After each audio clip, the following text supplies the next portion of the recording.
part-time.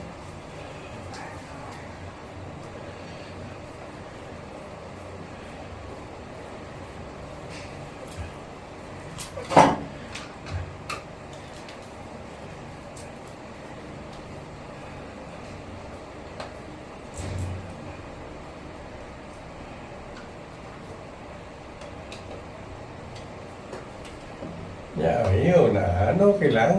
Yan o. Oo. Yan. Tanggalin na natin to. Eh, Hindi, huwag mo tanggalin. wag Basta, na lang. oo, yung suporta. Kumbaga, ano. Oo. Kaso, dapat dalawa tulo. Oo, oo. Saan ako kukuha? Kaya mo, mayroon na ako ano dyan. May link na ako dyan. Link.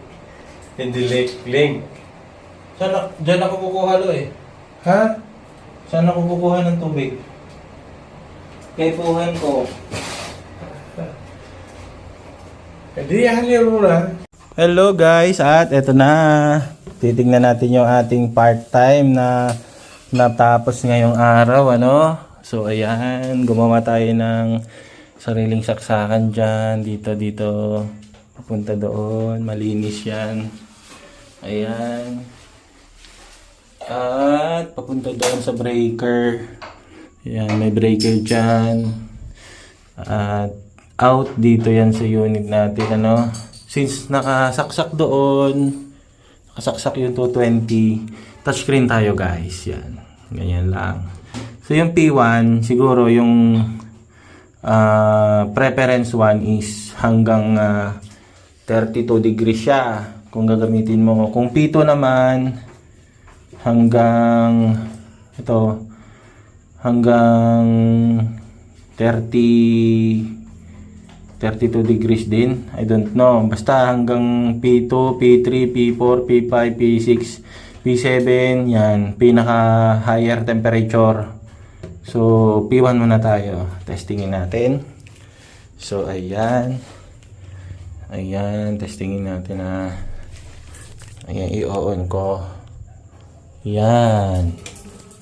On natin.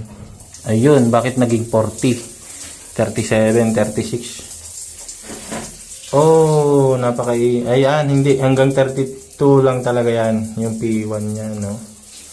32, 33 degrees. Ayan, oh. Sarap. Mainit siya.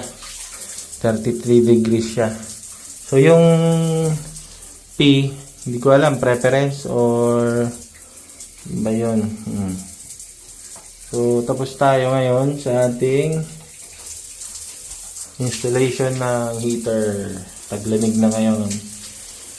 So, patayin natin. Ayan. Ano natin, gawin nating P3 nga. Tingnan natin kung tataas yung 32 degrees kanina. Again, i-on natin. Ayan. Tingnan natin. Ay, sarap. Ah, okay. Siguro 34 yan. 34 hanggang 34. Yan, sarap. Ang init, oh. Oh. Ang init siya, guys. Okay. Galing. Oh, ang init. Sarap.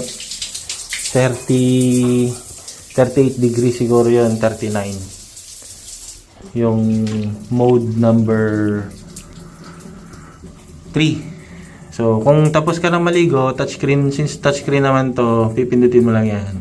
Goodbye. Okay?